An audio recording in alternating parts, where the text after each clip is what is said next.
여기서 이 시대 끊임없이 변해가는 점점 살기 힘들어지는 그 시대를 나로 하여금 무엇이 넉넉히 감당하게 하는지 그 답이 오늘 여기서 정리가 되어지고 있습니다. 그것은 한마디로 말씀드리면 믿음입니다. 한번 따라서 감사하겠습니다. 믿음. 근데 이 믿음이라는 답은 다 알고 있습니다, 솔직히. 그래서 여기서 한 가지 더 정리하기를 원하는 것이 있습니다. 그것은 무엇이냐면 어떤 믿음입니까? 라는 질문입니다. 어떤 믿음을 소유하기에 어떠한 시대가 와도 나로 하여금 그 시대를 넉넉히 감당하게 하는가라는 질문입니다.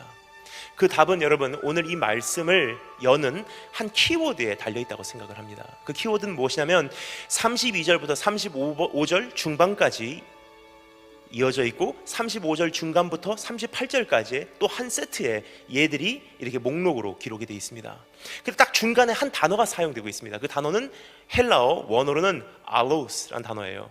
그것을 영어로는 there are others. 우리말로는 또 어떤 이들은 이라고 되어 있습니다.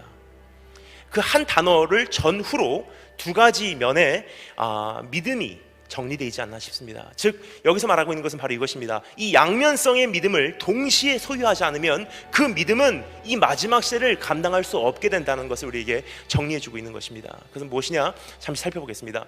32절부터 35절 전반까지에 기록된 사람들을 한마디로 요약하면 어떤 사람들이냐?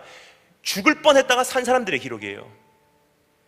어떤 사람들은 죽을 뻔했다가 살아남을 당하고, 어떤 사람은 사자에게 던짐을 당했다가 하나님께서 살려내시고, 어떤 사람은 불에 던짐을 당했는데 그 불이 그 사람을 상치 못하였고, 죽을 뻔했다가 살아나고, 파괴될 뻔했다가 건져냄을 받고, 망할 뻔했다가 구원을 얻은 사람들의 모습이 기록되어 있습니다.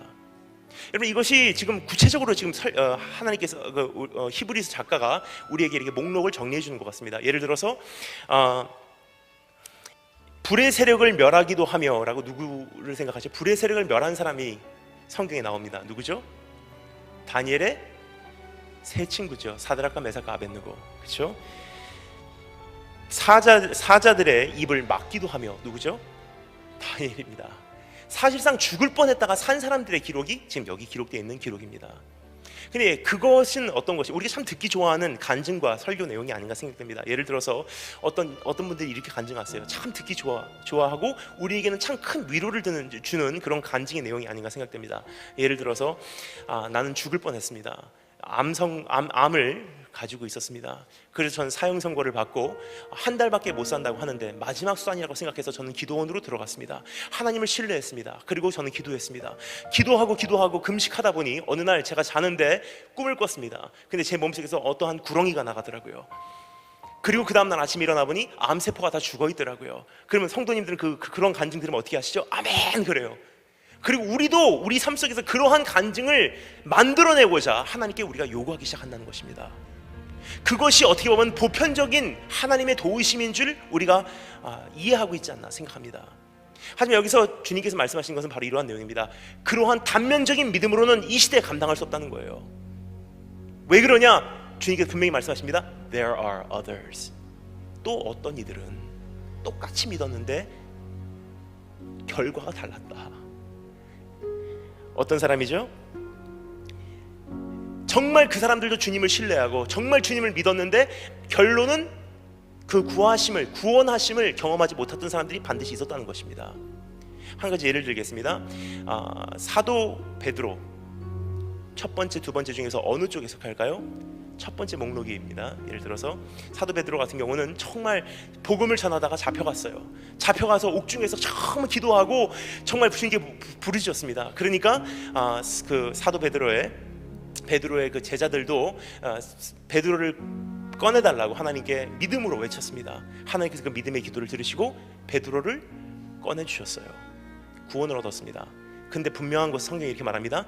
또 어떤 이들은 세례 요한과 같은 사람도 있다는 것입니다. 세례 요한도 복음 전했어요. 잡혀갔습니다. 옥에 들어갔습니다. 그 제자들도 동일하게 믿음으로 기도를 했어요. 근데 하나님께서는 그 세례 요한을 어떻게 하셨죠? 그 믿음을 보시고 세례 요한의 목을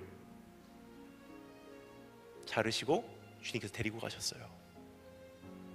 똑같이 믿었는데 운명이 달랐다는 것입니다. 지금 첫 번째 목록에 속해 있는 그 운명만 가지고는 우리 믿음은 너무나 단면적일 수밖에 없다는 것입니다.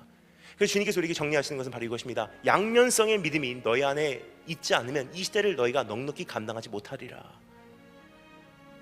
여러분, 우리가 생각하는 하나님이라는 분은 나를 연단하신 후에 반드시 나를 사용하실 거라고 생각합니다. 하지만 그렇지 않습니다. 우리는 많은 경우 하나님을 우리가 변명할 때가 있어요. 나를 이렇게 어려운 고통을 주시는 것은 반드시 나에게 이런 훈련을 시키시고 나중에 이렇게 사용하실 거야 라고 우리가 생각을 합니다. 하지만 그렇지 않습니다. 우리는 많은 경우 그런 희망을 가지고 있어요. 나를 연단하신 후에 나를 반드시 한 번은 사용하실 것이다. 그런데 여러분, 너무나 많은 경우 제가 본 결과로는 다 훈련하신 후에 하나님께서는 사용하기 전에 데리고 가신 사람들이 더 많습니다. 그러면 여러분, 이제는 나는 무엇을 믿는 것을 진짜 참 믿음이라고 해야 할까? 믿음이라는 것은 내 기도를 응답해 주시는 것을 믿는 것이 믿음이 아닙니다. 믿음이라는 것은 나를 구원해 주신다는 사실을 믿는 것이 믿음이 아니라는 거예요. 오늘 첫 번째 목록에 기록된 사람의 운명이나 두 번째 목록에 기록된 사람들의 운명을 우리가 종합적으로 볼 때 한 가지를 우리에게 선포하고 있습니다. 그것은 무엇이냐? 믿음이란 하나님의 신실하심은 어제도 오늘도 내일도 내 어떠한 문제 속에서 변치 않는 것을 믿는 것이 믿음이다라고 우리에게 말씀하십니다. 세상 뒤집어져도 나를 사랑하신다는 것만은 분명해. 세상이 나의 모든 삶의 분야가 무너져 내린 것 같아도 나를 아직도 버리지 아니하셨음은 분명해. 그것을 믿는 것이 믿음이라 성경이 말해주고 있습니다. 세상 뒤집어져도 나를 사랑하신다는 것만은 분명해.